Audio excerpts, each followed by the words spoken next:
that should be it. All right. We'll wait for Benny to come back. He was here. Hold on 1 second, mate. Oh, wait. There he is. There he is. We got him. Add chili and I may or may not be doing like an Uber Eats for breakfast. What are you getting? I'm getting dim sum, dude. Fuck, I love dim sum. Dude, I'm so pumped. I don't think you got my video at the moment, but I got prawn and chive, prawn and coriander, pork and prawn, deep fried prawn dumplings. Damn. Dude, yeah, man, I'm fucking going all out. All of it. I've got it. Okay. Here we are. Oh shit, here we are. He's back, my boy.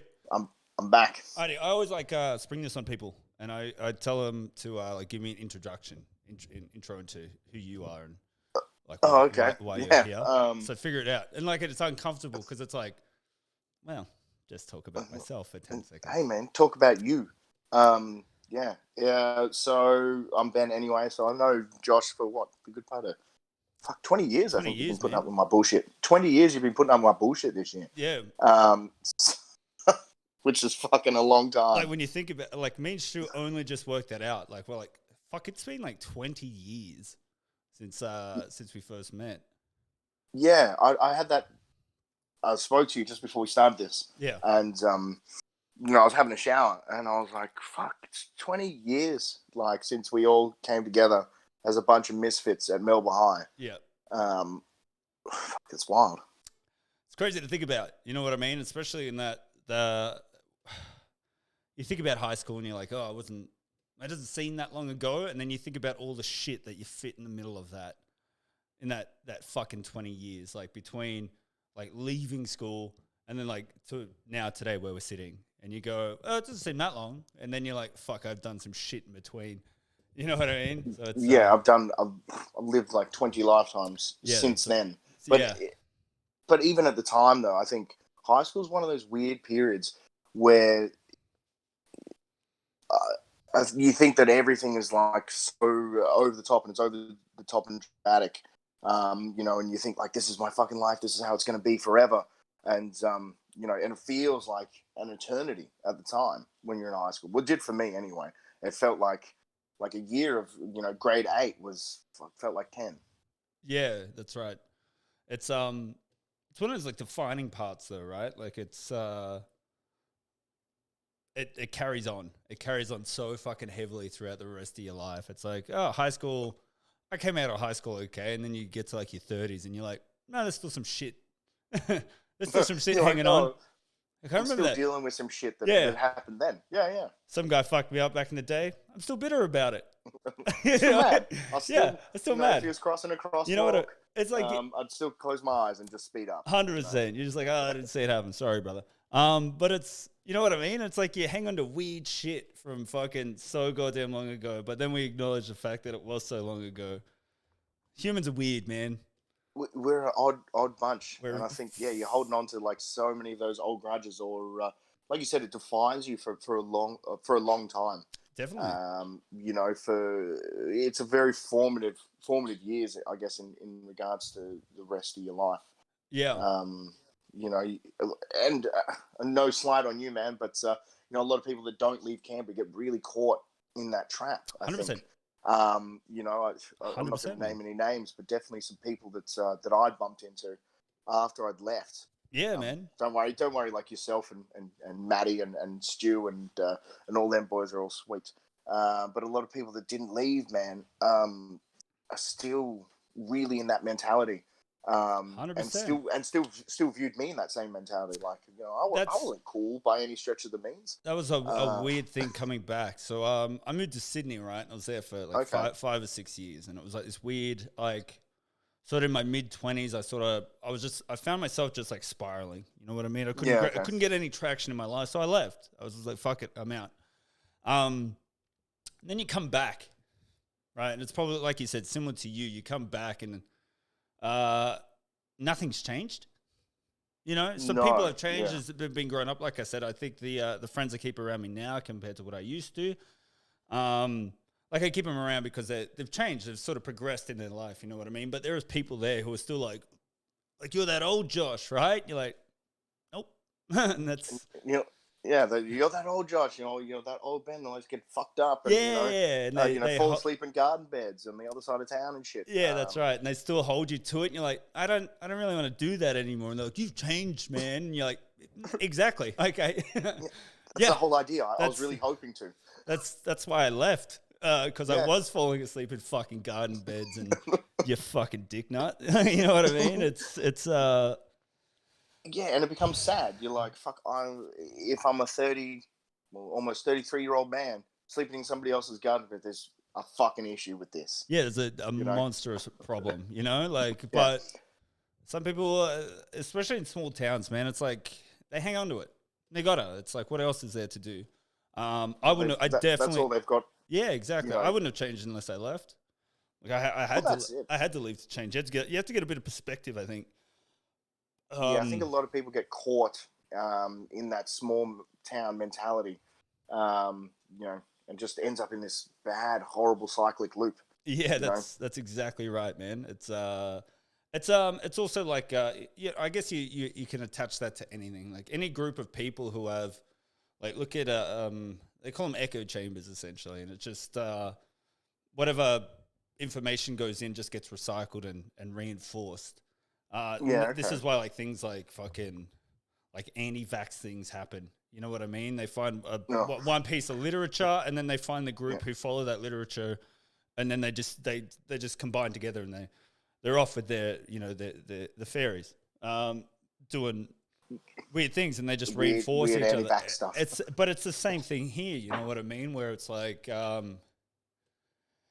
I think it's go out every weekend, drink yourself stupid, hook up with girls, do this, do that, and it's a like, unless you move away from it, it is a very hard cycle to break, because it's still that mentality where some of the boys here have, like, you got a girlfriend? Yeah. Me? Yeah, I do. Yeah. Yeah, you know what I mean? And they're like, we'll just come hang out. You're like, well, no, like I got a family, like, I want to hang out with, and the same thing. Oh, you changed, man.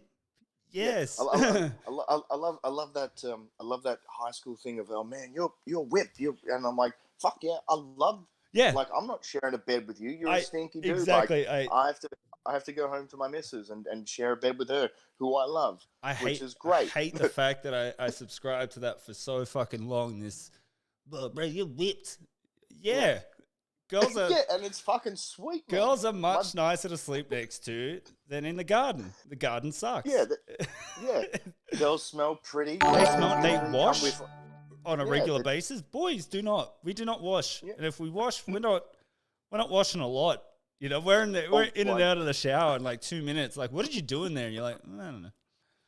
You're like, I'll just let the water run over me and see what happens. It'll just figure it out. That's how cavemen used to shower, right? They just stand in a waterfall. They're good to go. Fuck it. We'll just go get the dust off and go, okay, we're sweet. Yeah. We're good to go here. Let's move on to tomorrow. But yeah, it's a weird thing.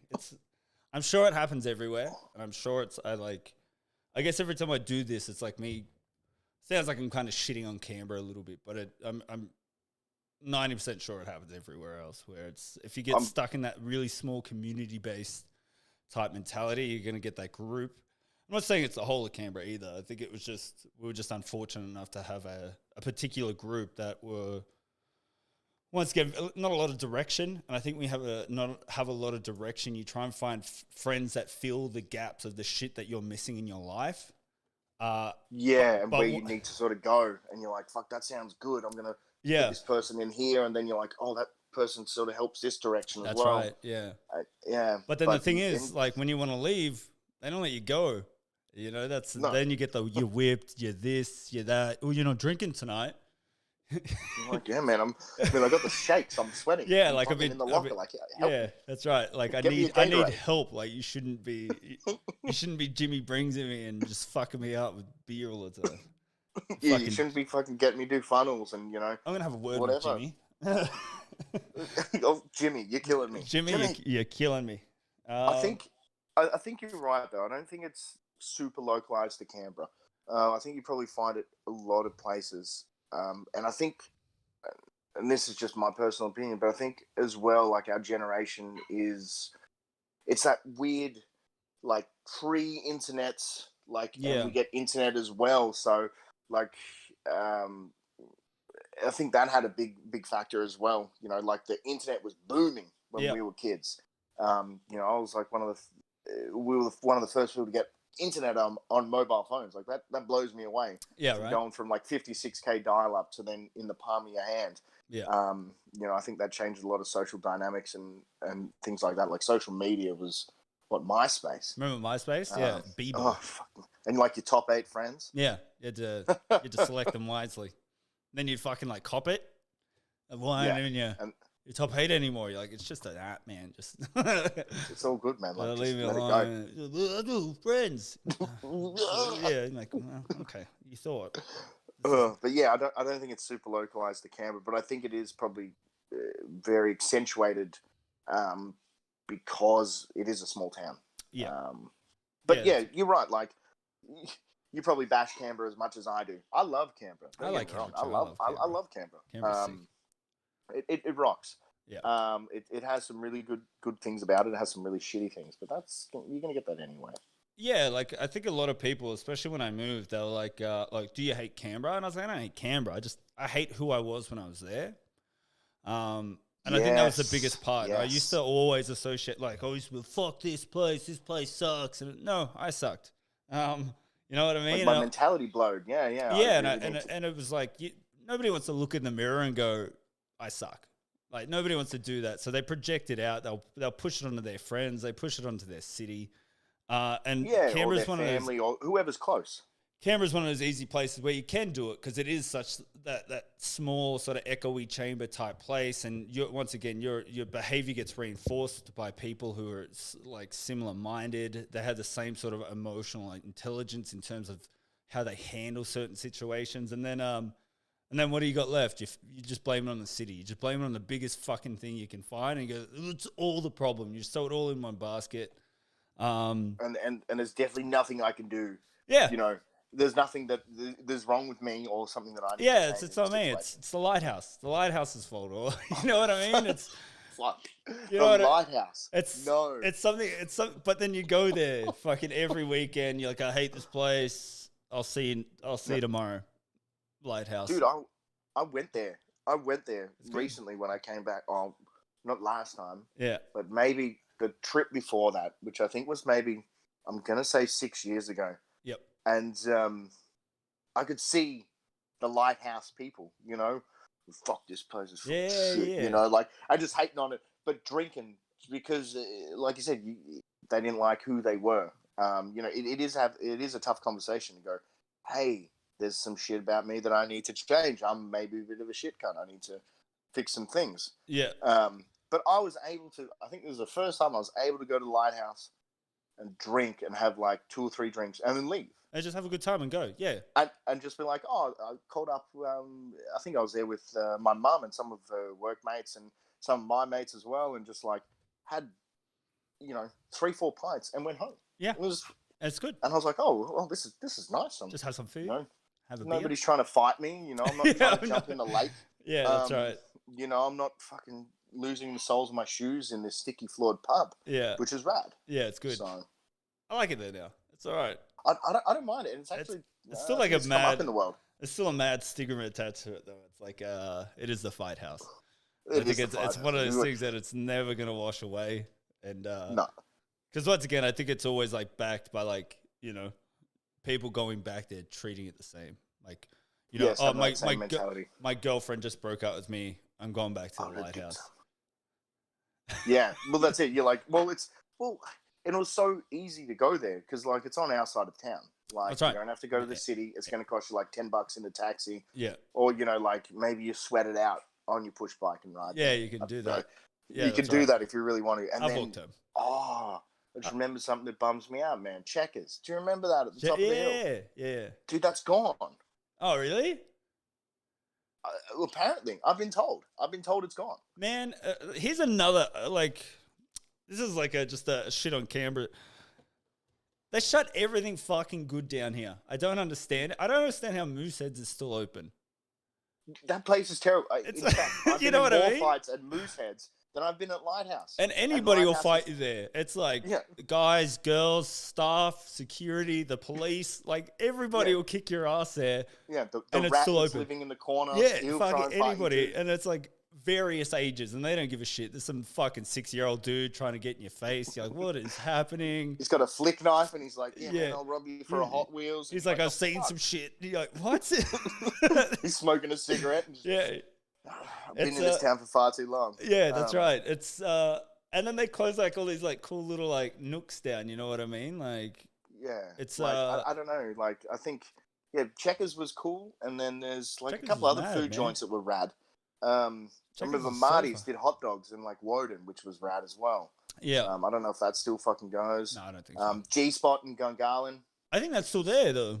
I think G's yes, still doing its which thing, surprises man. me because it's in Gungahlin. Gungahlin, I don't know. I've Have heard you it's been? trendy now. Bro, it's huge. It's Is wild. it? Like it still blows my mind how fucking big it is.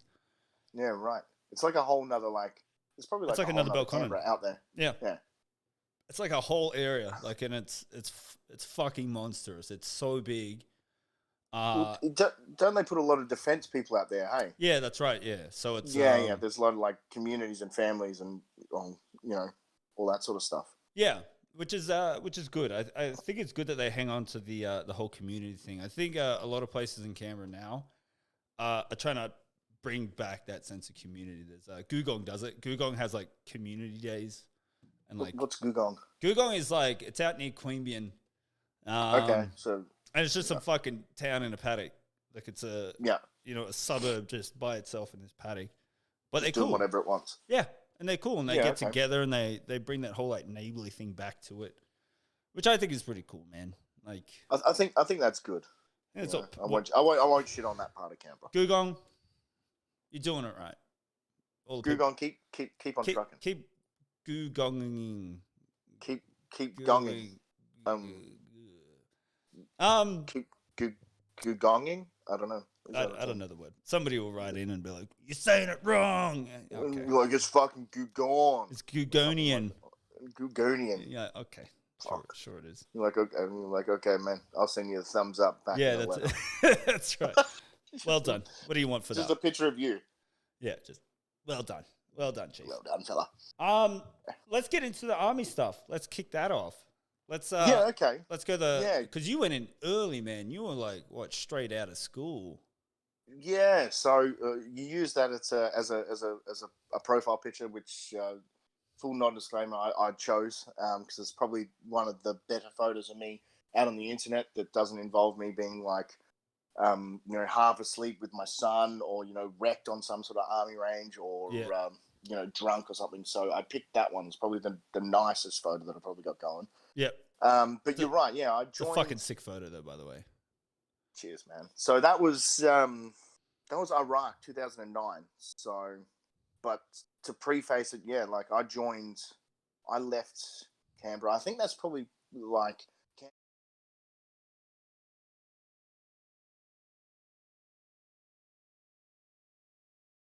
yours was the Sydney, to probably be a bit, more professional. Mine was to run away and join the army and play, Cowboys and Indians. Yeah. So I left in 2006. Yeah. So I didn't even finish year 12. So even though I was like 2 terms away from finishing it. So any young kids out there, man, finish year 12. Don't be stupid. Don't be dumb. We got a wicked score. Even if you're not going to get a wicked score, man, just finish your 12. Just do it. Just trust get me. the piece just of paper. do it. Especially if you're that fucking close. Just fucking do it. Don't run away and join the army and think it's going to be like all awesome. Yeah. So yeah, joined 2006. Completed basic training and then went on to my employment training, which was for infantry. So I was an infantry soldier for the good part of 6 years. Damn. So yeah, after I finished my training, I got posted to the 2nd Battalion up in Townsville. So that's where I was based for all of my career. Did deployments to East Timor in 2008. 2008? Yeah, 2008, yeah. 2008 for about 6 months. And then I went to Iraq in 2009 for about 9 or 10 months, somewhere around there. It was a fucking long trip, man. Yeah. So did those. I got a sweet trip to Hawaii, which was fucking rad too. Yeah, right. Yeah, I threw that one in there. I got like a 6-week trip to Hawaii, which was fucking awesome.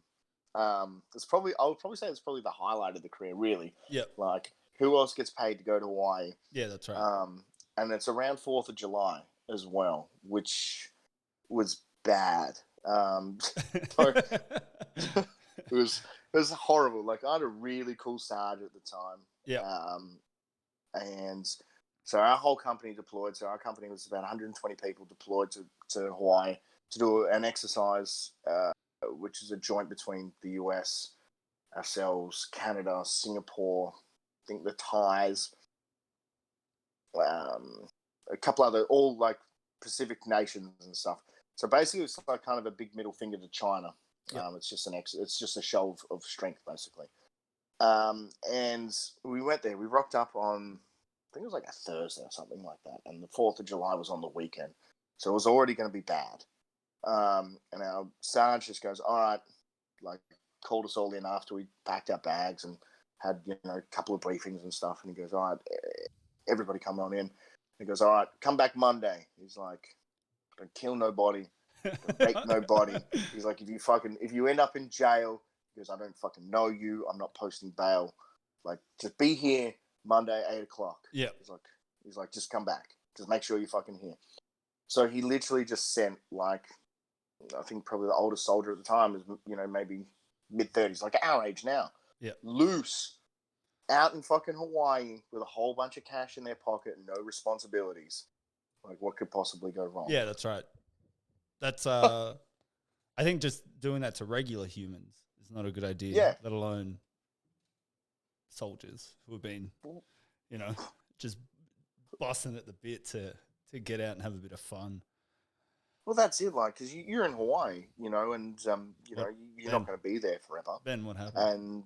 And you're just like, well, fuck, like, let's just let loose. Like, we'll go nuts. Like, so I remember the first thing we did, we went to this, they've got like a shop on base, like a Marine Mart. Yep. And we went in there and then, like, you can test this, like, booze is super, super cheap in the US. Oh, yeah. Dude, there's like $15 for a case of Bud. Yeah. And I was like, fuck yeah, I'm grabbing too. You can get it from anywhere. Yeah. Well, ABC stores. You got that in the mainland? ABC? I don't know. We just got it from a server. Like, yeah, well, yeah, there's ABC shops. You can buy anywhere from sunglasses to booze to, like, prescription pills. Isn't that crazy? And it's like fucking weird, man. Like a one-stop shop for getting fucked up. Yeah, like, hey man, let's have some Xanax, and I'll take a handle of Jacks, and I'll buy some of those $2 sunnies over there. Yeah, just so I can hide it a little bit, Yeah. You don't want to look. So we went into this shop, and I picked up, I think, 2 cases of Bud, and my friend picked up a handle of Jacks, which is like 1.5 liters or something for $25. Yeah. And we literally, because they got like very much like our rooms when we live on base in the army. It's just like an apartment complex, right? Like a U shape. And we just went around door to door, just knocking on doors, like, "Hey man, you want to come out and drink?"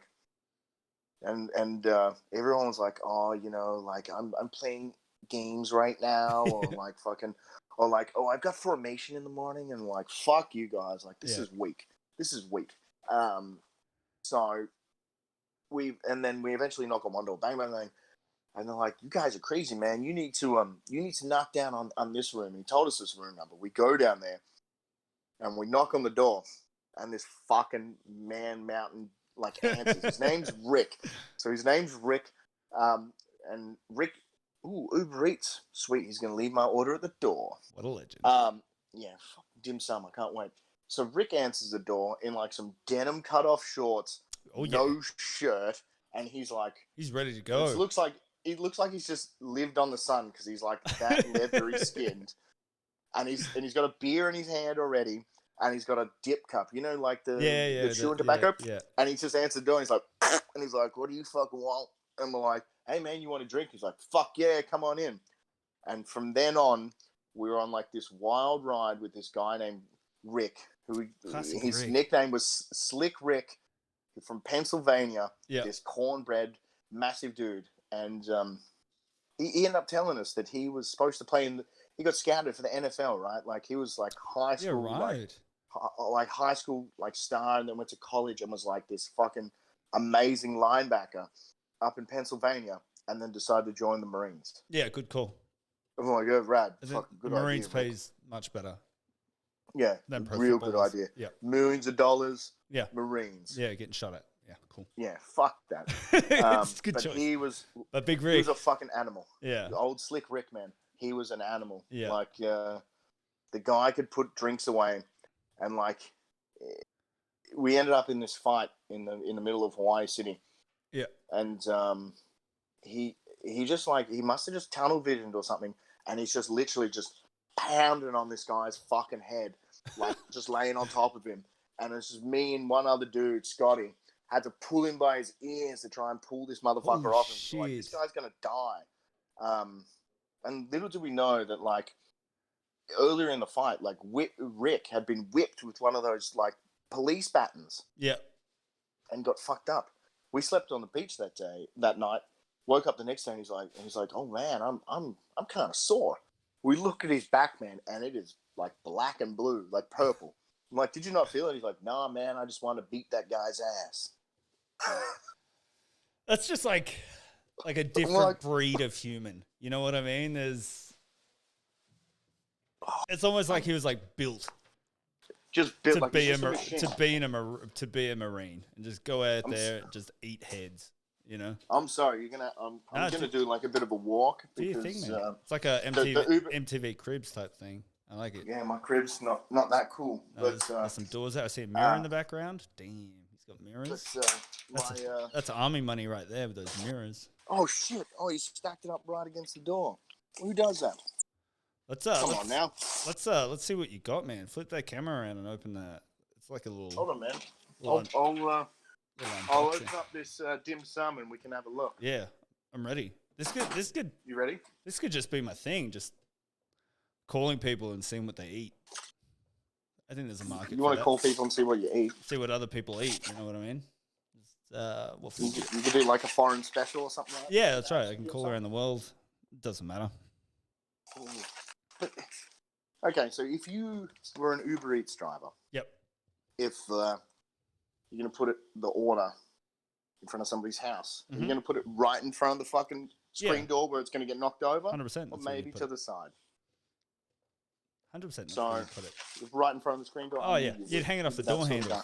You know? So, the screen doors with like the thing that hangs out, and as soon as you open it, it just tips and slides the bag off onto the ground.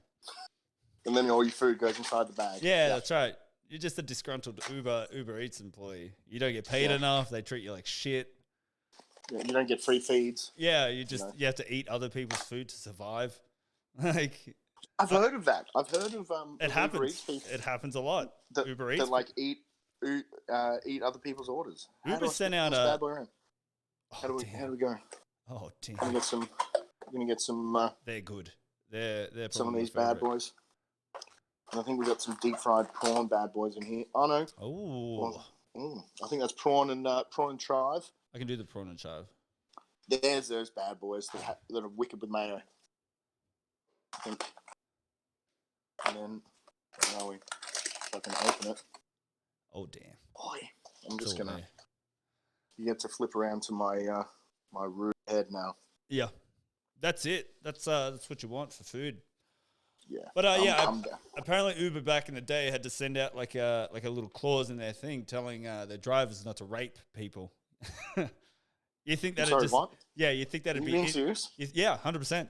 Oh yeah. What? You think that'd be inbuilt where you just don't rape people? I thought Uber drivers you didn't have to be an Uber driver to. Uber drivers apparently thought they were exempt, and they were like, "I might give rape a go," and Uber's like, "You shouldn't do that.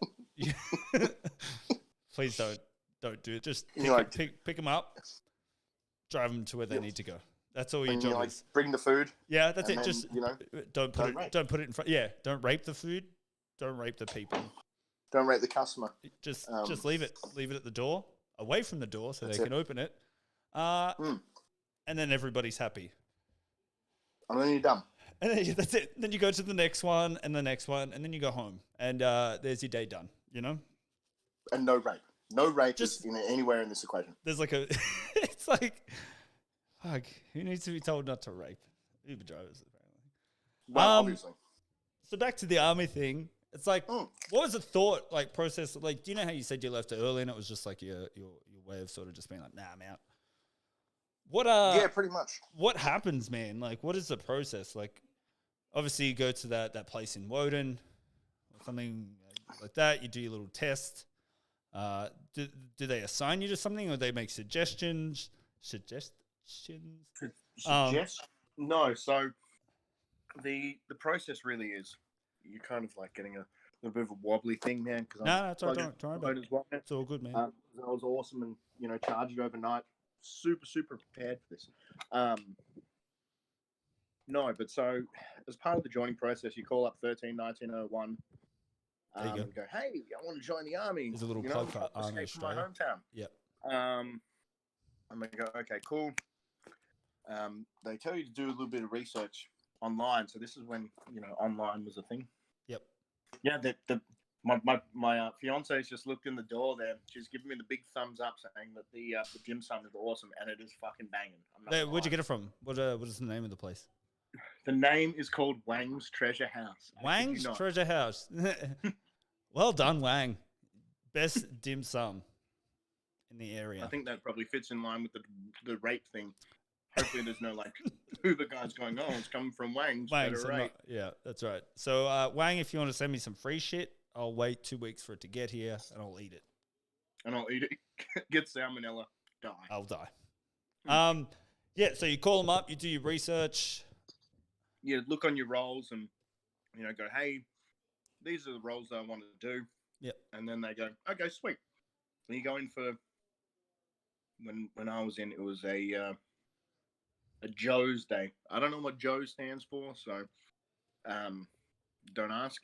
Yep. But it's just like a basic information session where you do like some testing, to judge you. Like, you got to wear like a suit and shit. I'm going to do like an interview. They do some testing, like some basic math and English. And, if you want to do some other testing, they do like some verbal reasoning and spatial awareness testing, stuff like that. Yeah. So you do that. And they do a drug test there as well. Yeah, and then the second one, they do like a panel interview. I'll tell you something funny about that drug interview thing in a second. It won't surprise you, actually, being from Canberra. Yeah. And then the second one, they do like a panel interview. Then they do like a one-on-one interview. And then you have a psych interview. Yeah, so it's quite a decently long process. So I think, like, I joined on 22nd of August 2006. Yep. And I'd started the process maybe back in February. Yeah. I'm going to say February. So it's a good sort of 6-month process at the time. And then, you get an enlistment date and then ship off, turn up, sign the papers, and then the government owns you for 4 or 6 or 8 years, depending on your job. Yeah. Okay. A lot of people fail that drug test, I imagine. Like a shocking amount. Yeah. Do you know what's a good idea when you're on meth? Joining the army. Yeah. I think heroin's fantastic. Yeah, it's like I'll give it a go. I can do heroin. Give it definitely, a go. I can. Just before I join. No, so they state that this was before email communication was a big thing. Yeah. These things called letters in the post. Yeah. Paper and shit. And you get letters, saying, hey, turn up at this time, whatever, level 10, this building in WAWDH. Yeah. Come dressed appropriately. Yeah. You're going to be here all day, so make sure you have breakfast. There's these places across the road for food. So I rock up in like a Lowe's suit, it's $110 or something. Yeah. The most expensive thing I can afford on my Macca's wage, which, is fine. And other people rock up in track pants. Dude, this guy, do you remember when Snoop Dogg decided to do like clothing? Yeah. Yeah. So he was in those Snoop Dogg shiny silver jeans. Yeah, good. a FUBU or a Wu-Tang like Remember basketball those? jersey sort of thing. Yep. Yes. Yep. He had like globe skate shoes on, and Yep. he had he had long hair, which is fine. People are told to their own sort of sense of style and whatever. Yeah. But he had like a red, like a Fuck yes. like a Chicano fucking Mexican headband on. Imagine he didn't make it. He's Dude, he didn't do dude, well. So this lady comes out and she goes, all right, so we've done this phase of the testing. Yeah. We're going to move on to the urinalysis drug testing part of the thing. I'm just going to start here and just work my way left to right. This guy had gotten so comfortable in the waiting room. Yep. He'd actually taken his globe shoes off. Off. Yeah, off. So socks out, shoes in front of him. Yeah. Hanging out. Shoes are hot. They're uncomfortable. Especially those globes. There's like fucking 8 inches of padding in the fuckers. Yeah. You want to get them off. Thick rubber sole. It's like I want to work at a job where I'm comfortable. The army, I'm not going to wear my shoes to the interview. Yeah. Reasonable. So Makes sense. This is a whole waiting room. Shoes off. Oh, good. So I was sort of sitting to the side of him and in front. Yeah. And I could see like this movement out of my eye. So I look across at this guy. And after she's announced that there's like this drug test, I see like these little legs just slide back in the shoes. And this motherfucker, like, he might have been a relative of Michael Jackson, but he basically like backwards walked out of the room, and you see this ding of the elevator. What? Gets in the elevator, never to be seen again. He just left. So what did he think was going to happen? Like, what was the... He just leaves. What the fuck? What is wrong with people? I don't... He's probably one of those people that just goes on like Seek and then just fucking applies for everything. He's like, I'm just gonna shoot my shot, right? Yeah. And then the army called him and he's like, fuck, I can't do this. I'm just gonna wear my FUBUs and wear my Snoop Dogg fucking jeans. Yeah, that's right. So he got that far. He got his shoes off, and the lady still comes out and goes, all right, let's line up and go through this. And he's like, I'm fucking stuck now. I gotta get out of here. Like, oh fuck. I gotta get the fuck out of here. Exactly. Oh my god! Like it was just so funny because he was just so smooth about the entire process of like just putting his shoes back on and just getting the fuck out. Yeah, and you just hear this ding, and I was like, yeah, that guy ain't come back. He's not gonna make it. He didn't make it. No, he ain't gonna do it. He ain't gonna come back. It's such a crazy process though, man. Like so, yeah, you go through all that and like they really grill you. Yeah, I imagine. Like, obviously there's a psych interview. They probably want to see if you're mentally stable, which, psych, I'm fine. Joke's on them. I got through. Yeah, that's right. So, they do that part of the process, and they really, really grill you in the interview process. So, yeah, any potential Army kids or Navy or Air Force, if you're weak, know your shit if you're going to go do it. Yeah. I guess I think a lot of people look at the army like, I don't know, something that it ain't. It is a job. Well, yeah. You do have to apply yourself to it. You do have to dress in a suit when you go for an interview. Don't wear gloves. Yeah, wear some fucking real clothes. Come on, people. You wouldn't wear that. Oh, fucking idiots. What's Kapuka like? What's the training? Kapuka, yeah. I guess from like my point of view, or my standpoint, it's like, obviously somebody who knows very little to nothing. That's that whole like break you down to rebuild you type thing. And this is why they predominantly like try and recruit young people because they're a little bit more malleable in terms of their psyche, and they can adjust them and steer them the way they need to. Is that kind of what it's like? Yeah, correct. You're not far from it, man. I don't know if it's officially written, but I think they do try and go for a lot of younger recruits, because they don't know who they are in the world. They don't know who themselves they are, so they are malleable, like in a lot of fashions, like psychologically and like with their moral compasses and like their ability to mold them in abilities physically as well. Like a younger recruit's not going to get as injured as much as say somebody of my age. I'm busted. But you're right though, like, so it consists of 90 days, so three months. Yeah.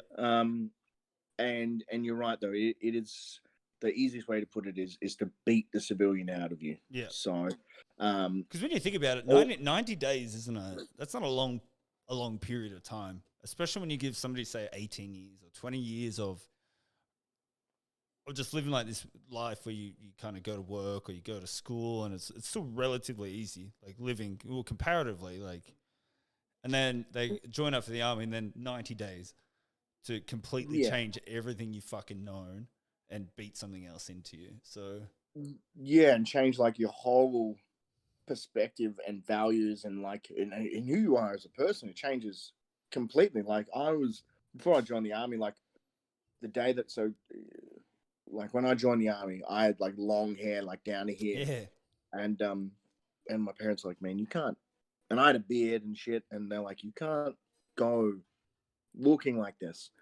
So I got a pair of scissors and I cut my hair myself because you get a haircut on your first day, yeah, which is part of the indoctrination yeah, that's right. process. Yeah. And I get on the bus, and the sergeant's like, "What the fuck are you doing, man?" And I said, "Well, you're gonna give me a haircut, and I'm gonna have to shave anyway." And he's like, "Oh man, you're in for a wild ride." Yeah. And boy was I ever. Like they take those terrible civilian traits and they just beat them out of you through Yeah. training. But Yeah. it's a proven method. Obviously, it's been working for a So long they do time. it. Australia's been war fighting for a long time, so Yeah. So some of the things are, yeah, it's all the big game. That's the that's the biggest thing you got to learn, that the Kapuka is a big game. These are grown men and women. I guess some recruit instructors are women too, but are skilled in making, I guess, war fighters in a sense. Yeah, that's right. Like that's the job. So That's they own you 24 hours a day for those 90 days. So did you have a lot of people drop out? Can you drop out, um, or is it like you're you in? can. So I think you've got like a grace period of sort of like the first week. Yep. And then you can join at 17 and 6 months or That's 9 months or something like that with like parents' consent. That's fucking crazy. And we had a couple of kids, like they told their parents basically to withdraw their consent. So yeah. I think we had 4 drop out of my platoon, That's within the fucking first sort of week. It's crazy that you can join the army before you can vote. I don't think Yeah. 18-year-olds should be able to. Well, they should. They should have a voice, but they should have an educated voice. But fucking 18, Yeah, I think go. 18's, Here's some stuff. Here's life. You're gonna get 30 years of life jammed into you in 90 days. yeah, and you're gonna fucking Yeah. deal with it. you're gonna go by the ladder. That's right. So yeah, you have this wonderful experience and hey, like I still have quite fond memories Yep. of basic training and stuff. Like I made some friendships that I still have now. Yeah. So it gives you a good sense of values and direction and time management. Definitely, there's a point where as you progress through it, I think we ended up with 8 minutes to shave and make our beds and be dressed. And I think we had a similar timing to walk all the way to the mess, have food, come back, brush our teeth, and be ready to go. So, certainly time management you definitely get good at. Yeah. Discipline and the ability to do, multiple tasks at once. So, Yeah, right. Is that shit you still hang on to? You out there shaving, shaver in 8 minutes? Well, certainly. It's been an ongoing thing since I left the military, but my eating speed certainly is a lot quicker than most people's. Get it in. Even though I try to be very cognizant about how quickly I'm eating. Yep. Because I realize you go out to dinner with somebody, you don't want to sit next to the guy that's just going and eating his dinner, and then you're sitting there, still maybe 3 bites in. Yeah, that's right. Sorry, I'll cut you off here. Maddie said hi. Chris Killen. Oh, hey, Maddie. 20 years. Yeah. What happens after? What is the process after you leave? Is it like immediate deployment? Is it like they station you somewhere and you continue to train, or is it like what is the deal? So after you finish basic training, then depending on the job you pick, then you go to your respective employment school. So I was an infantry soldier, so I went to the School of Infantry in Singleton in New South Wales. Yep. For another 90-day period. to learn my, I'm going to say, trade Yep. Of being an infantry soldier. So you learn all different tactics and different weapon systems that you didn't learn at Kapuka. Yeah. So the combination of that, there's quite a few tests and things to get through. Then you get a unit assigned to you. So I wanted to pick Brisbane because I was like, yeah, Brisbane would be rad. So you get a choice. You go into the boss's office and he goes, hey, like, where do you want to go? What unit do you want to do? What courses do you want to do when you get to your unit? And I was like, yep, sweet, Brisbane, Sydney. And I think I picked, I think I maybe even picked Townsville as like my last one because I was like, fuck, it's so far away. It's so hot. Yeah. And our boss was pretty cunning, and he just basically got everybody in to do their interview. He brought out our slips, and he's just dumped them in the bin. And he's like, hey man, you're all fucking going to Townsville. Sorry. I like it how they ask so. Hey, where do you wanna go, man? You're like, oh, he would be nice. He's like, wrong answer. We already knew where you were going, motherfucker. Just piffed it straight in the bin in front of us. Like called us out on parade specifically for that. Do you know what's like the really fucked up part about it? It's like you get out of this training, you're like shit's gonna turn around. Like I'm trained it's now. Gonna get better. Sure. Yeah, things are gonna be better. And they're like, hey, where do you want to go? And you're like, what do I want to do? And he's like, yeah, where do you want to go, man? Yeah. And you're like, well, he would be nice. He's like, no, you'll go where I fucking put you. And you're like, why'd you ask? You're like, why'd we do this whole exercise? Why? Filling up paperwork, we're wasting fucking trees, Yeah, like I'm spending 20 minutes with you, telling you about my hopes and dreams. Yeah, that's right. And he's like, thinking, I don't give. Maybe we turn this ship around. I don't give a fuck. You'll go where I'll put you. So it comes down to the lovely thing of service needs. So yeah, where the army wants you, the army will put you. It doesn't give a fuck. Yeah, right. So got posted, to Townsville. So, yep. So and then from there, you get assigned. Yeah. What's that? Yeah. So you did another 90 days at Townsville. No. So I did 90 days at Singleton, and then you go to Townsville. That's so right. Then training as far as like I guess formal training is complete. Yep. And then you get posted to your unit. So I got posted to 2RL, and then from there you do various exercises, which is called going out bush. You go out bush for anywhere from 2 to 6 weeks, depending on the exercise. And really work with the people that are in your platoon and your section and your company to refine skills and standard operating procedures and stuff like that. And generally, so this is back when we were at war, and we're actually training for something because war's over now. So there's fuck all deployments from what I understand. Yep. So, you train, you go, okay, sweet. In 12 months' time, there's a deployment to Timor or Iraq or Afghanistan or something like that. So you'd start posturing your training to suit it. Yeah. But you'd probably train for the next sort of 12 months. And then if you got selected for the trip, then you'd do a concentration of all the elements would all meet in one place. So depending on where the main element was from, so usually Townsville, you'd all meet in Townsville, and then you start doing deployment specific training. Yeah. Okay. So probably for the next sort of 6 months. Yeah. Kind of like it all makes sense. You know what I mean? Yeah. So like then you basically, if you like when you're not training like out bush or on deployment, if you're just back in like the base, you're basically just like doing PT every morning, having breakfast, reading porno mags. You got yoked, man. I remember that one time I saw you at fucking Club Lime. I was like, you're too big. And you're like, fuck, what are you doing? Why are you so big? What are you doing? Oh, Club Lime. Does that still exist? 100% it does. It's Club Lime's taken over. It's like a rash. Oh, really? Yeah. Just spreads? Just spread. You scratch it and it gets bigger? Yeah. Then you get other people to scratch it and they've got it. Is that a thing? Do you get other people to scratch it? No, that's weird. Can you get other people to scratch your raptors? Is that weird? Let's edit that out. We're not gonna edit that out. All right, so your first deployment. Let's I'm gonna keep going with this, if that's all right. Yeah, man. I'm super interested in right. this army stuff. Your first deployment was Timor, did you say? Yeah, that's right. So I went to East Timor in 2008. So Yeah. yeah, What? That was so just like peacekeeping over there, wasn't it?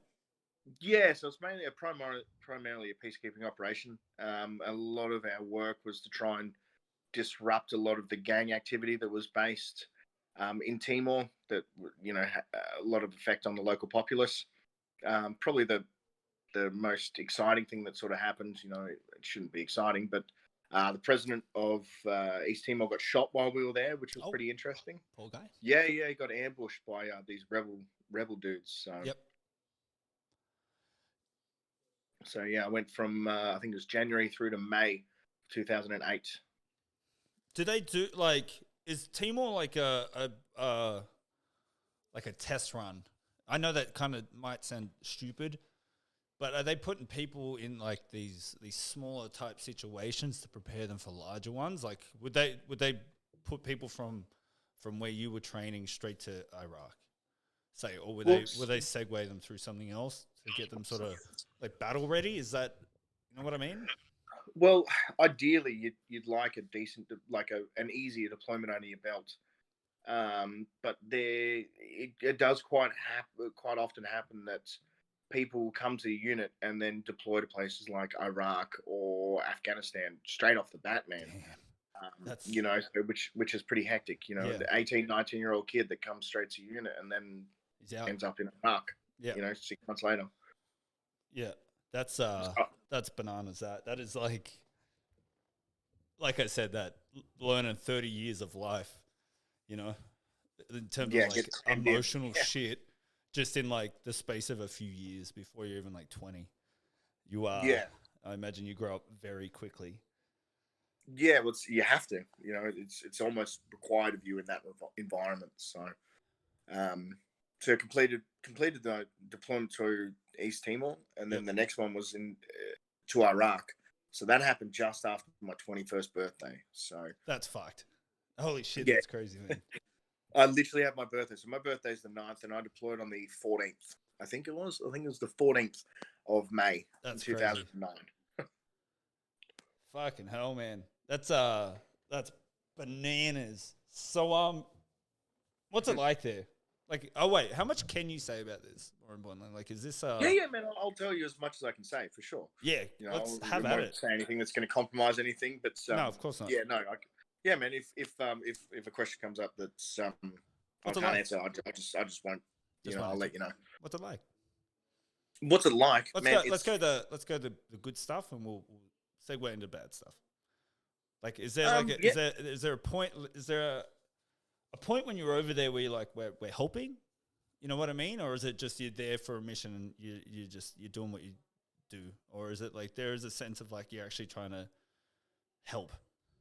Um, so different mission bases. So definitely in Timor, you can really see like a tangible, like almost like a palpable change in the good that you're doing. Yeah. After we like disrupted a lot of gang activity, you could see that a lot of people come out to the markets again Yeah, and yeah. would be leaving their houses, sort of after dusk, to go, play soccer and things like that, which was nice. Yeah. Um, Iraq, not so much because that was so the mission that I was on was a diplomatic mission to look after the diplomatic staff based in Baghdad. So to Yeah. take them to all their different various business meetings and engagements and things. Yep. So not so much of a difference there, because that's all high level stuff that's well above my pay grade. Yeah. Okay.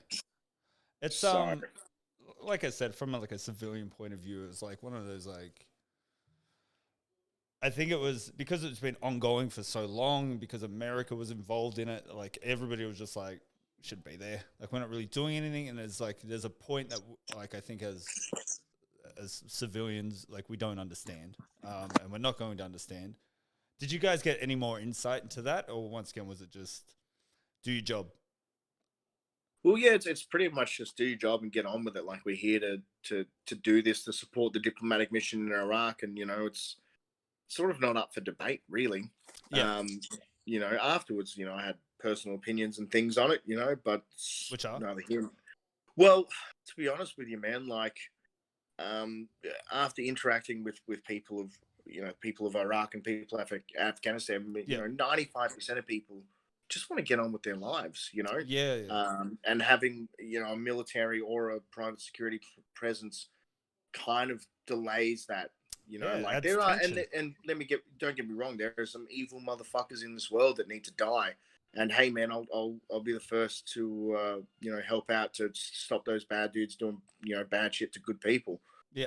Um, you know, they want to get on with their lives, but they see that people in their country is a disruption, and things like that. So, Yeah, but then definitely, again, man. they've also got these homegrown terrorists that are in their own backyards causing shit. So, you know, um, It's one a of the it's definitely a hard situation, especially like you said from your point of view. Like I said, I can imagine you've been through maybe you've been told to do something that it's like morally or like intellectually you can go, I don't understand. But I guess there's a variety of big pictures that a lot of people probably don't see, and a lot of people don't understand. But you can understand where they're coming from in terms of like imagine that being here, like just in Canberra, right? yeah, Even there's just fucking people fighting all the time. There's like a massive military presence, and they're just like, let's just fucking stop. Let's just get on with their lives and you're move like, the. hey man, I just want to kind of catch the 314 to Belconnen Yeah, and that's right. go to the mall. I just want to live my life. Yeah, I can get. And just get on with things, and which I totally sympathize with. So, Yeah, that's fucked. That's hard. What's the hardest part about it? um, I think probably some of the hardest part is probably the distance. So Yeah, we were very lucky, in the sense, like I highlighted before, we were the becoming of like internet and the digital age and stuff like yeah, that. yeah, Like yeah. Facebook was just coming into play around about then for me anyway. So I guess the distance from loved ones and normal amenities and stuff like that. Like I think about 4 or 5 months into the trip, man, I was just craving a fucking meat pie, man. Yeah, Like a meat yeah, pie yeah. and a soft control. Like I got to kill somebody for it. I was like, fuck, dude, I could really Just give go me that one pie. right now. Put meat into And just those pastry. little things, because you're constantly on, you're constantly either on a mission, or if you're not on a mission, you're back in base, but your brain doesn't switch off. Yeah, of course. So I think just, hey man, going down the beach with your mates, or Yeah, going for a beer, or going for a pub feed, certainly those small little things that you wouldn't think would be really a big deal become, huge. for me personally anyway, become things that you miss a lot. Yeah, I'm sure That- a that- lot of people can relate, man. yeah. Especially there. And then if you've got loved ones and things, then yeah, sure, that amplifies it. Or kids, you know. Yeah, yeah, that's right. That'd be tough. Especially with that like you said, that lingering aspect of like if shit goes south, you know what I mean? It's like the last time you saw them, the last time you spoke to them, and like Yeah, I and you're imagine. like, fuck, I shouldn't have hung up the phone onto them mad, like, Yeah, that's right. And I like you're didn't trying try to and deal like with hang your up. shit, and they're trying to deal with their shit, and it's like it's colliding, and you're trying to get both of you trying to get like a point across, and it's just, especially with that lack of, like you said, it's even like speaking to somebody now, it's and over the internet and whatever, it's fucking hard to relay what you mean, and how you feel about it. Um, yeah, that's tough, dude. That is a tough fucking gig. Yeah, Um, certainly hard. what is the attitude over there? Is it still like a manly man type thing? Like I know there was like I don't know how accurate this is, but I think you can sort of associate with what you see with it. And I read this. I think it was like a fuck. What was it? I think it was like a YouTube short video channel thing where they were interviewing like ex-soldiers from, but like back in like they did like a Vietnam and whatever, where it was like Okay. this very like male dominant attitude, and because they used to just like drive them into the ground, and this is why like a lot of them struggle to talk about it afterwards, because they got this whole fucking mentality of being me and suck it up attitude. Is it still like that today, do you think? Um, Certainly during my generation of soldiers, definitely had a lot of that mentality. Yeah, But that's a self-preservation thing. yeah, So I couldn't agree more. Yeah, so a lot of people from from my deployment and other deployments, had various mental health disorders, Yeah, I can a imagine. range like a smorgasbord of issues. Yeah. But the issue is that, this, and I understand defensive standpoint, so I'm not trying to knock them, but, Yeah. you say, you have an initial psychological screening when you leave country. Yep. So probably, I left and we exfilled through Dubai. So I was in Dubai, and about the third day, and we had a psychological screening. Yeah. And then 3 months later, they give you another one. The issue is that if you state, sort of anywhere in those things that, hey, I'm suffering from Yeah. Not these things, okay. Yeah. well, that you're not okay, Yeah. and which is fine. It's okay to not be okay. Yeah. That's you can basically kiss your career goodbye, because then they Yeah. That's right. take you, They bench especially you. from Yeah. infantry. Like you can't have an infantry soldier that's suffering from various mental Anxiety, stress. yeah, anxiety, depression, PTSD. PTSD, Can't have anger it. issues. Yeah. So So it's like, I don't know, like me, like I'm studying psych now. Very interested in like how people work, and obviously like soldiers are on that high end in terms of like, once again, it's all of these mental health things. You kind of get thrown into it, and you get them all at once. There's no, I kind of got anxiety that led to depression. It's like you've got it all, and you've got it now. You know what I mean? yeah, it becomes lumped in. Yeah, and I think part of that dealing process, like you highlighted with soldiers from Vietnam, that they just sort of Don't hit talk it and about just it. go on with it. Don't talk about it. It, Yeah. it has a really delayed effect on, well, one, healing yourself, Yeah. and also, yeah, trying to identify and I guess take ownership of it as well. Yeah. So what, like, in terms of like you're obviously out now. One, what yeah. what made up your mind to leave? Like, what was the thing? And Um, secondly, so we'll answer that one first, and I'll do the second one. Sorry. so what made me leave? Yeah. What was the thing where So you just like, I'm done? I'd done Timor, I'd done Iraq. I'd already missed out very early in my career in an Afghanistan trip, because I was very new to defense. So Yep. they had the luxury of having quite a lot of soldiers for that trip that's who already had experience. So all the new soldiers didn't get picked for that one. So another Afghanistan trip came around in 2011, and I was like, fuck, man, I'm a fucking shoe-in. Like, Yep. good to go. I've been doing all the right things. Yep. And I didn't get picked for it. And I was like, well, I'm not interested now, man. Like, do all the right things. And like, I knew that like defense owned my ass anyway. And I was like, well, I joined at 18. You do all the right things, and you still get hosed. And I was like, well, fuck this. Like, there's more to life than doing all this. Yeah. And my partner at the time, she was pregnant with my son. So I was like, I don't really want this life for him. Yeah. So yeah, ended up getting out and moving to WA. Even like you saying that, it's like fucking wild. You know what I mean? Where it's like most people chase that in a regular job. Oh, I want the next part, and I want the next thing, and I want this. But you're actively chasing something that's, I don't know how to word it. It's like, I was actively chasing that deployment, man. You want the next harder challenge. Like, how far can I push my body, not only physically, but mentally and emotionally? You know what I mean? And you're like, just fucking give it to me.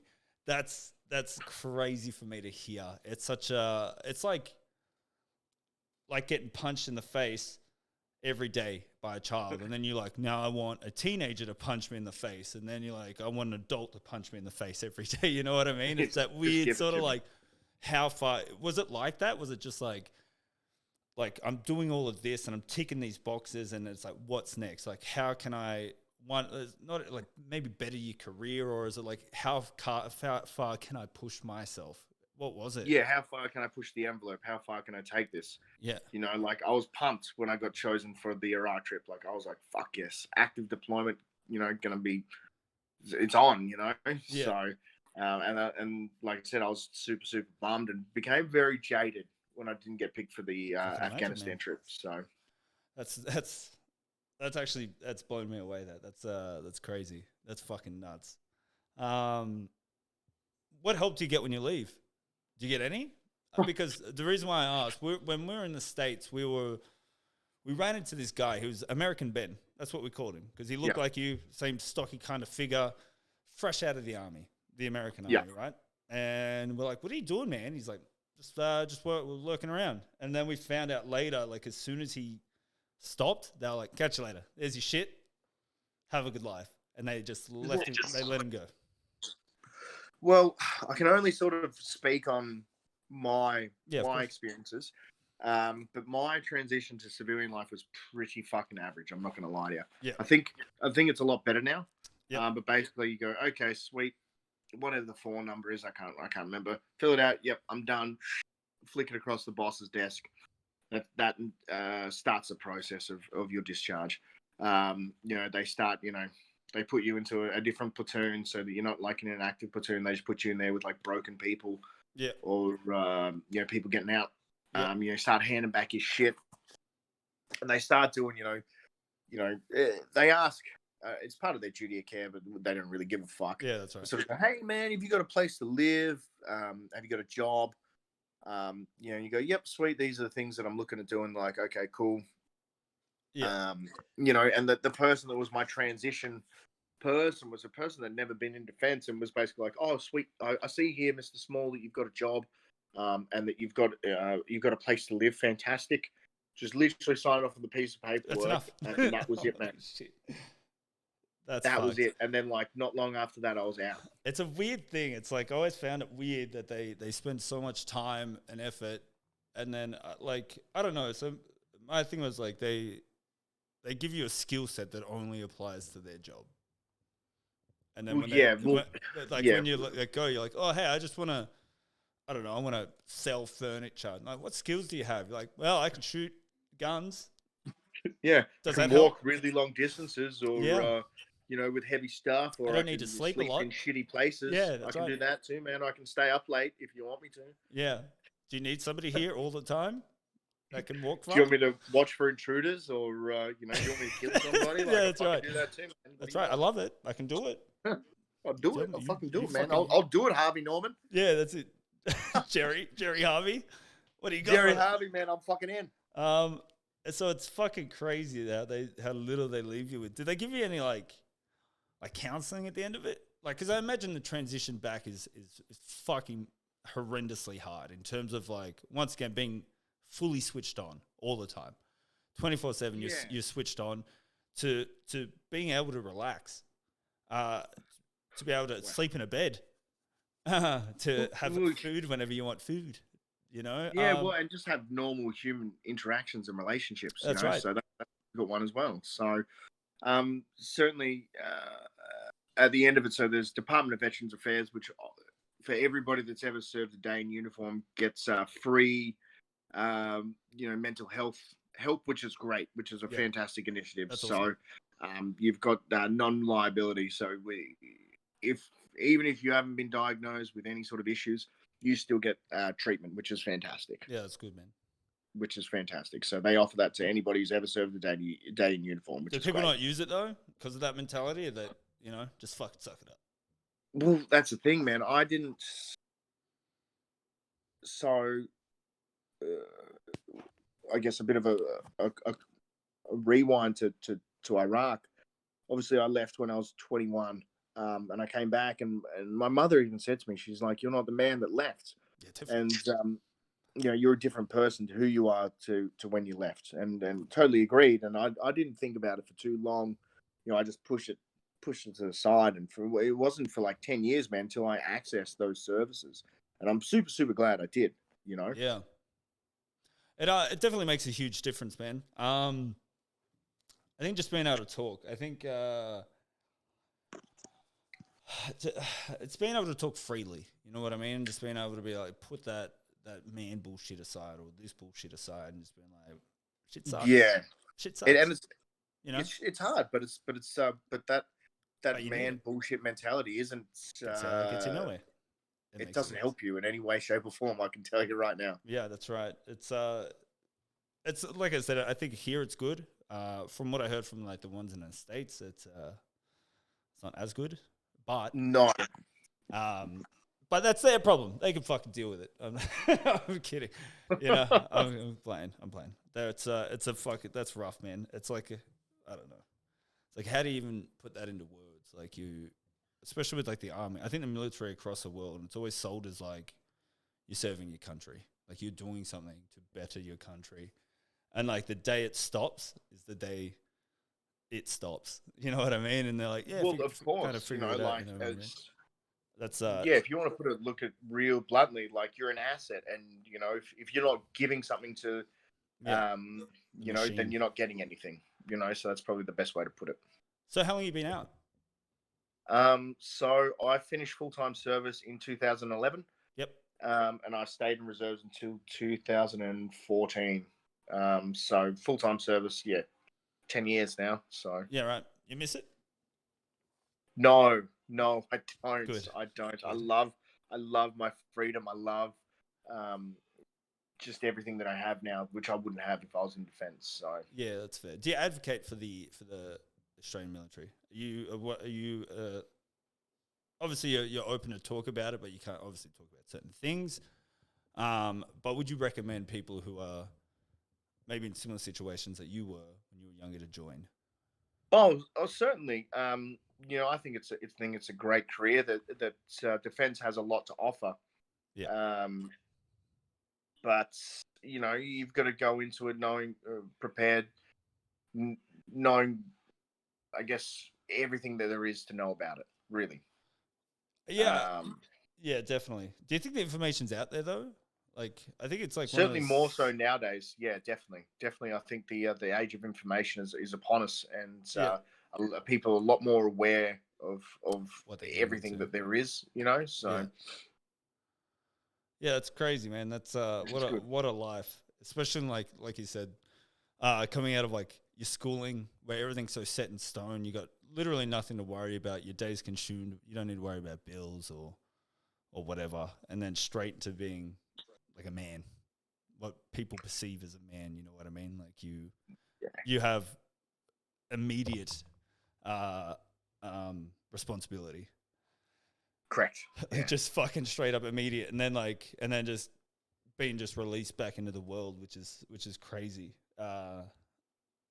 Good on which you, is man. almost like a release of that responsibility, which is a lot of people. It'd be so hard to go let go nuts of it when as they well. leave. Yeah, that's right, man. It'd be hard to let it go. Like, there's a lot of people. Like, I've spoken to other people in it, and they go, "I wish I was back." And I think it's like, Yeah. I'm not saying they're the same, but like people who go to prison very early on, and then they come out and they're like, "I don't like it. It's something that I don't know and I don't understand the world. Put me back into prison." You can sort of associate the army with it's like you got camaraderie, you got your friends in there. It's a structure that you've known and it's been ingrained in you. Like you said, they sort of beat it into you in a sense. So it's very easy to see how people are just like. Sorry, go. Sorry, man. No. I was just saying both have like an indoctrination process. Yeah, yeah, that's right. Yeah, that's fucking so nuts. that's probably why they're similar. So what are you doing now? So now I work for a mining company as a like the fancy title was contractor management systems supervisor within their IT department. So basically, I supervise outside vendors that are doing the upgrades for the autonomous haulage on mine sites. So no drivers inside trucks. So I'm doing that now. I used to be in safety for a couple of years. Yeah. So I'm working within the mining sector, which is pretty rad. So what got you into that? Like, what was the thing, or was that just something you just applied for and you sort of got and you went with it? Well, so I got into mining when I left the military. I moved to Kalgoorlie. Yep. And that's a massive mining town. Ended up getting a job in mining and sort of been in it ever since, really. Yeah, nice. With a short few stints here and there of hell, I was a prison guard for a while, for about 2 years. How's that? Interesting. It's like babysitting violent children. So did that for a couple of years. I did a couple of years of contracting in Afghanistan, in Kabul. Yep. So I was overseas working in Kabul. What's that like? But yeah, look, it was all right, man. It wasn't too bad. A little bit more freedom, I imagine. What's that? Was it more freedom? Like, yeah, a bit more autonomy. Big boy rules. You act like a big boy. You got big boy rules, so it's pretty good. Yeah. You know, but I ended up just coming back to mining. You know, I was doing 2 months on, 1 month off when I was in Afghanistan. It just becomes too much, man. Yeah, So that's fucked. it's fuck shit. That's so bad. It's shit. It's No. terrible. So end up coming back to mining. I'm on 8 days on, 6 days off roster now, which is rad. So Yeah, that's sick, man. At least you get to spend some time with your family. You know. well, that's it. You You got to know, do some my new my stuff. fiance, she you know, she doesn't like it when I'm away, so at least I'm only away for a short period of time. So Yeah, that's sick. All right, you said we could talk about guns. I'm very like, this is gonna come back and bite me in the ass. Very pro gun. I like the idea of guns. I think guns are cool. I just don't like guns what are fucking awesome. I don't like how people use them. Yeah, But I think guns are sick. yeah. Are they Okay. as cool as I think they are? They are, aren't they? Like shooting stuff is fun. Not Shooting stuff is fantastic, man. See? It's good fun. I like shooting guns. I like shooting any sort of weaponry, man. Pistols, shotguns, What's your favorite gun? rifles. Favorite gun to Yeah. shoot. Yeah. In regards to just normal, just guns, it's probably just, man, a good old fashioned machine gun, man. You can't beat a good old fashioned machine gun. It's good fun. Have you thrown a grenade? Yeah, man. Is that terrifying? Thrown a few grenades, set off claymores, shot Oh. a couple of different types of rocket launchers, shot a grenade launcher, which actually that's a lot of fun too. Grenade launchers are good fun. So That's I don't know. That's like I like the idea of it, but I'd be packing shit. Like the nearest thing I've been to shooting gun is shooting those like clay pigeons with those shotties that shoot at like the. oh yeah, that's still good fun, man. Oh That's my good god, fun. that is so much fucking fun. Yeah. Do you watch movies now and you're like, man, that's not it. That's not how that works. Like, do you watch war movies or do you avoid them or do you just fucking pick them apart? Yeah. So for a long time when I left the military, I was very much like that. I was like, man, that's not right. You wouldn't do that. Like, who the fuck is he doing? Who they fucking asked for that one? Yeah. You're like who fucking got that? Who's on uniform detail? That's fucked up. Yeah, but now I just let it go, man. Like I'm an old man now. Yeah. I just watch it for enjoyment. That's funny. Yeah, a lot of people say that, man. Like when they get out, they're like, I just pick apart war movies and shit. You're like, okay, yeah. Yeah, you do, and it's not enjoyable. It's so not enjoyable. And it's like the fun of like, I don't know. Imagine watching like, I don't know. What's like a good war movie lately? They all kind of the Extraction with Thor. Oh, I've not seen it, man. I've got it queued up on my Netflix, but I've not seen it. Give it a crack. He's out there. He's he's like an Aussie John Wick, but like okay. He's just I think he's in like India, just hurting Indians, and he just walks in a room and kills like 35 of them with a shovel. As you do, just like quietly hitting grenades at people with the shovel and shit, and you're like, fucking hell. Yeah, okay. Like okay. I'll tell you one thing that I do get around, man, is The Punisher on Netflix. How good is it? Love that. It's fucking good. Oh man. my goodness, what a show! So good. I don't know how they haven't taken that guy and been like, let's make this into a movie because that show is fucking insane. Yeah, so that guy's what's his name?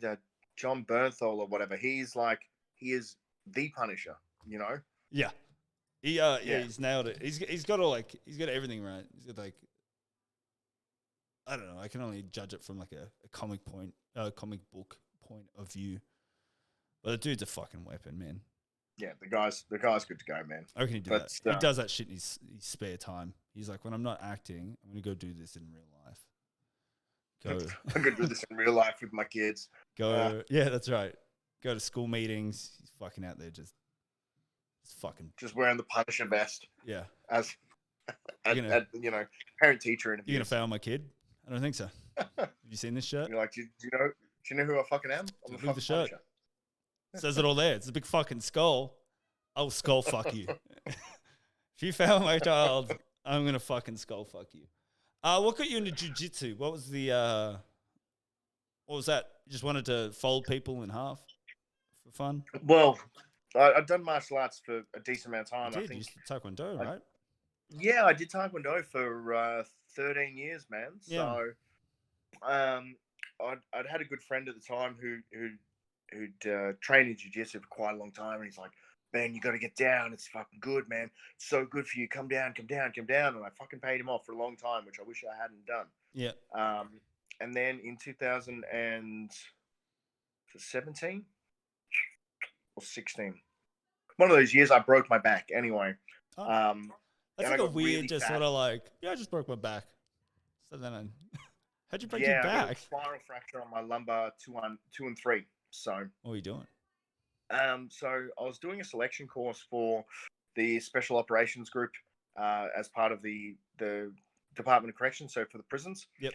And I was basically fireman's carrying someone over my shoulder, running up this hill with a riot shield and baton, and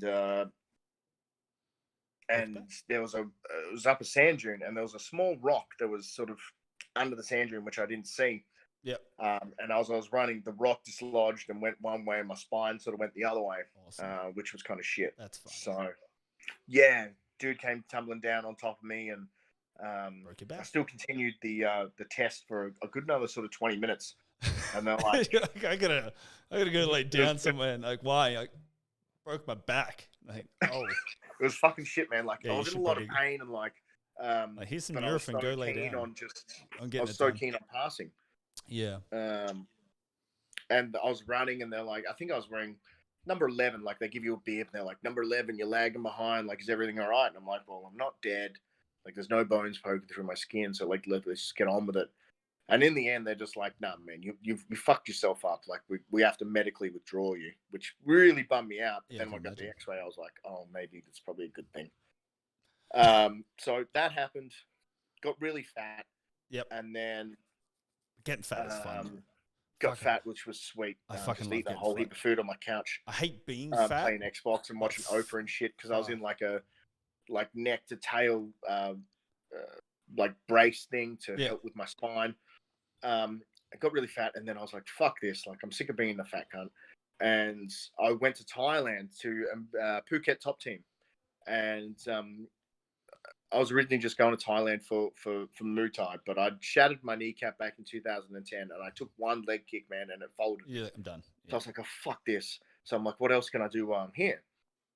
Found that they did Jiu Jitsu, and I was like, all right, I'll finally cave in, I'll do it. And I've been addicted ever since, man. It's something like I really want to get into. So just before I left Sydney, I started, and then we moved. And I just haven't been back on board. But it looks like the most sensible for like a 30-year-old plus to do. I don't like getting kicked in the head a lot. It's not my thing. Punched in the face. I think many people do. It's not my cup of tea, you know. Yeah. Some people out there, you know, whatever. If you like it, have at it. I don't like it. Yeah. Yeah, it's not for me. So so where are you sitting at now? Because like the belting system's a little different to say like Taekwondo, where it's correct. So Taekwondo is relatively easy comparatively, I guess, compared to Jiu Jitsu, where Jiu Jitsu is like, from what I got out of it for that little stint that I did, it's regardless of how good you are, there's always somebody better. Correct. There's always someone better that'll smoke you on the mat. 100%. I got told a lot. So when I went in there, they're like, "You're a big guy." I was like, "Yeah." They're like, "You're not going to do well here." I was like, "Oh, okay." You're like, "Oh, thank you. Thanks for the vote of confidence, guys." I got fucked up. I got hurt. Yeah. I got punished in my first lesson, and that's what made me keep coming back. Yeah, there's this lady. She's from Norway, Christina. Yeah, and she's probably all of 50 or 60 kilos. And I walked in there, and I was like, "Fuck yeah, I'm jacked. I'll ruin this chick." Like, man, for the next 5 or 6 minutes for that round, she just fucked me up, man. It's so weird how somebody can get around your body and make your body do something that you didn't want it to do. So the exact same thing happened with me. They put me with a couple of guys, and I was just using like just brute strength to pin them. Yeah, like no technique. I was gassed at the end of every round. But I could just fucking like put my weight on them, or just like grab them and hold them or whatever. And then they're like, "All right, we're going to pick up this 25-year-old girl. She's like 60 kilos." And I was like 95 or whatever. She was like 65, fucking folded me. Yeah. It's like wherever I went to, like, you go to like get her, and she'd be like, "Nope." And then you're like, "Why is my arm here?" And you're like, "I don't understand what's happening." And you're like, "I am about to pass out. Thank you." And then she's like, yeah, Yeah. good. Why are my joints bending the wrong way? Yeah, it's like a good roll. Like, it wasn't good. It wasn't good for me. It You're wasn't like, good. I got choked. I got my joints bent the wrong way. I'm totally gassed. Like, And I feel humiliated. I'm sweaty. Like, everything fucking. It doesn't hurt, but it kind of hurts. And it's weird how fast you lose consciousness.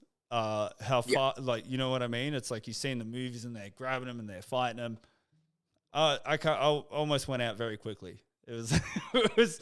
Yeah, the darkness comes quick. It was so fucking quick. It's night and day. It's it was like the lights are on and now they're off, and then they're back on, and you're like, what happened? They're like, you kind of went out there for a little bit there, bud. And I was like, fun. You guys did this for fun. Cool. Did I just pay you to put me to sleep? No, yes. So That's pay exactly you what you to have somebody kick my ass and put me to sleep. Yes, you did. It's super addictive. I want to find a place here. I think this is going to be my jiu-jitsu year. So there's plenty of good jiu-jitsu gyms in Canberra. I've had a look. I know that there's a Legion 13 affiliate over there. There's I think there's another one that's actually in Belconnen as well, man, not too far from you. But you made a good point. Jiu-jitsu is probably not just for older people, but hey, man, everybody. But certainly older people, because it's no impact, man. It's not like boxing or, Muay Thai or something, yeah, like you get fucking punched in the head or you get knocked unconscious or you get a concussion, and there goes like your 4-year-old memories. That's right. I forgot how to taste. Like, I forgot how to drive now or ride a bike. Or like, I forgot that I had a little sister. How do I get home? Yeah, like, why are all these people new to me? Yeah, that's right. I might, I'll look it up. So what belt color are you? Where are you at? Man, I'm still just a lowly white belt, man, and I like that fact. How often do you go though? Like, so because I work FIFO, like on my 6 days off, I try to go every single day that I'm here on break. So every day that I'm on break. Sometimes I go twice a day if I can make it. So, but definitely, yeah. So I've been training, I would say, all up, close to a year now.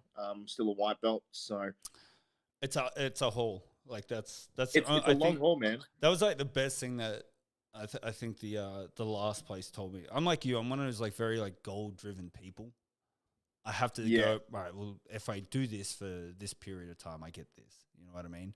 So it's good when you go in there and they don't bullshit you. They're like, you're not going to get out of white belt for a while. And you go, yeah, well, good white belt, you'll be there for a year, 2 years, man. Yeah. And that's fine. Like the average time for a black belt's about 10 years. And the way that I think about it is that I'm still going to live the next 10 years. Yep. I could do that and gain a fantastic skill. 100%. Or I could just be in 10 years and just be the same me. Yeah, just fucking throwing weight around or something. You know what I mean? And your body just kind of shits out over time and you get no skill out of it. You just get broken. Or I could have this skill where I can learn to, look after myself or, fuck some people up if I have to. Yeah. And it gives you some good friendships as well, man, which is great about jiu-jitsu because you're so in such close proximity to people.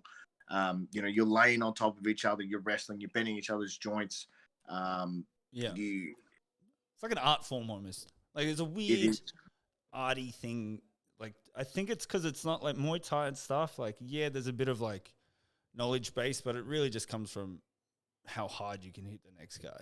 You know what I mean? And there's certainly a science to Muay Thai and stuff like that. Definitely there's a sweet science to boxing, but what I like the difference I used to make is like with I did Muay Thai as well, and it was like the guy was essentially like I'm not teaching you to do self-defense.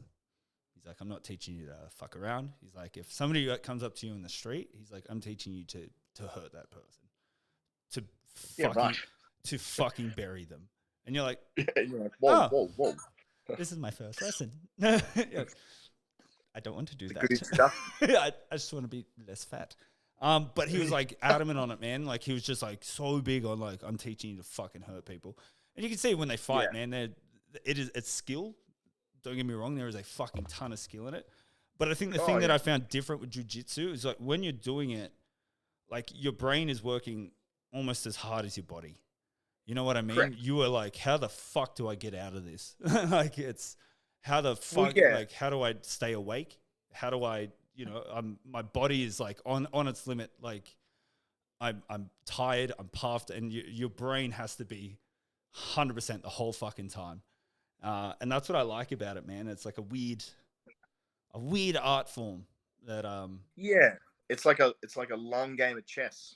You know, you're not thinking about the move you're on now. You're thinking about two moves in front, yeah, and that's so is right. the other person. You know, and you're all setting up traps, and you know you're trying to lead them down the garden path, but you know they're trying to take the other way. So you got to try and keep on. You know, which is great. It's great for mental fortitude, definitely. You gonna put your kids in there?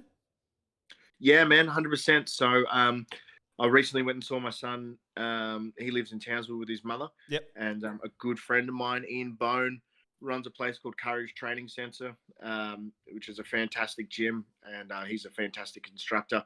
And I bought him a jiu-jitsu gi, and I've put him into lessons and stuff when I was there. So, That's sick, man. yeah. That's awesome. It'd be good. I think it's good. One of those like things as well is like you guys can do together.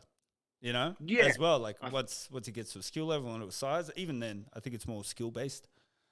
Correct. You know, And it's like I'm gonna kick you in the head, son, and you're gonna love it. It's like we could just Like- roll. Yeah, you know what I mean. we can flow roll. We can we can not submit each other. We Yeah, can just enjoy it. have a bit of it's fun with it. enjoyable to. Yeah. That's sick, man. That is good. Are you still playing music? What is that, or is that just something you've? You just let it Man, go? that's died by the wayside. So I feel that's that, man. that died after I joined the military because I just didn't have time, man. Yeah, Like me and a good mate of mine, we started playing some really like heavy thrash metal sort of stuff when we were in the military, and we're in the same company, so it was all right. yeah, So we're on the relatively the same schedule, but then, I moved to a different platoon, and I think he went to SIGs. yeah. Just trying to find time to jam, like it just didn't happen, Definitely gets a So lot harder, man. Like, I don't know how the boys still do it. Like, all the boys are still doing it. Stu does it. Maybe not on the level that he used to, but especially Matty. Like, I went and watched Matty play Friday night, man. And it's Yeah, I saw that. That looked fucking rad. It's crazy, man. It's cool that like I didn't remember the Abbey at all. So my sister bought the tickets and she was like, "We'll go watch Matty play." I was like, "Yeah, 100%. Like I'll go." Meg. Yeah. Meg's old enough to go out now. Yeah, Fucking apparently, fuck. right? They grow up. It's weird. It's so Weird shit. right? And she's like, "It's at the Abbey." And I was like, "Yeah, I know where that is." I didn't. Yeah. It's where we had our U10 formal, I think. And it was Was it? yeah, remember that place in I think it's like Gold Creek. It is. But Yeah. it was a fucking sick venue, man, for a gig. Like, Is it? yeah, it looks so cool. Like, they have like like an old pipe organ there, and they got like this weird wooden backing. I don't remember any of it. But it was fucking sick, and it's cool. It's cool that like Matty still plays here. I was talking to Megs about it, and it's weird. Like, Canberra has that thing where it kind of brings you back. And it kind of humbles you out a little bit because you got to think of it from like, say, Matty's perspective or any of his bands where it's like you've played in front of thousands of people and then you'll come home to Canberra and play in front of 150. Couple hundred maybe. And it's like their best show. You know what I mean? Because they love it because they're home. It's crazy. But it's a hard life, man. It is like, and you're right. Like, I don't know how those people do it, like, especially with jobs, but then like that is Matty's job, like his job is to be a musician, know. So you replace your 8 hours a day of whatever you do, sit behind a desk, do construction, and he's smashing out on the drums and just beating the hell out of them, which is awesome, and he does it well.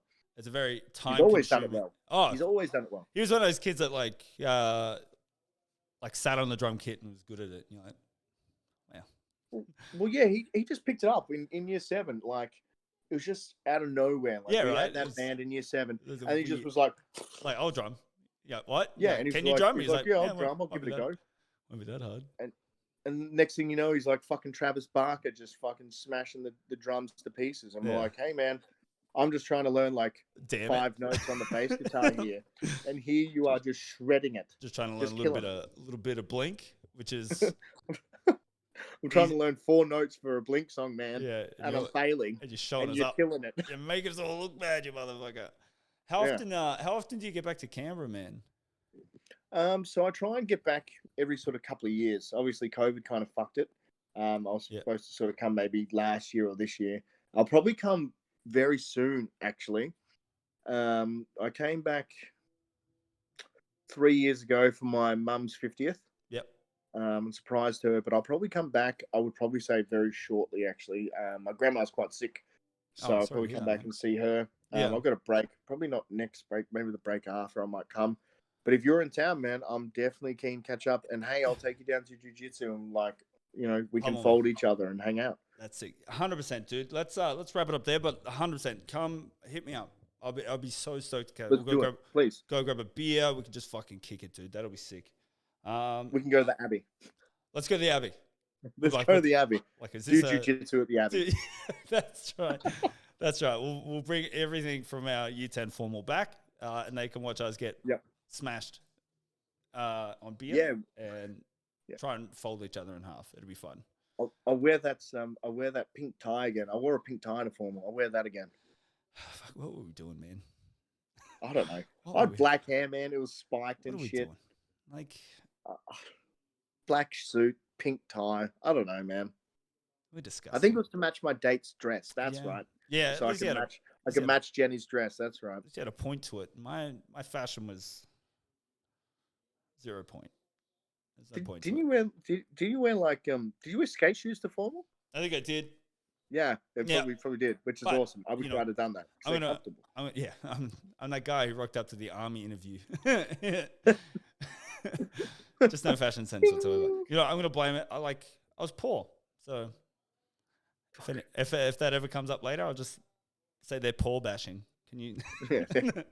How dare you? How dare you poor bash me? Against me? Yeah. Alrighty, Ben. This is sick. This is a lot of fun, man. But I'll catch up with you soon. Anyway, let's do this again whenever you want, man. 100%. But hit me up when you're back in Canberra.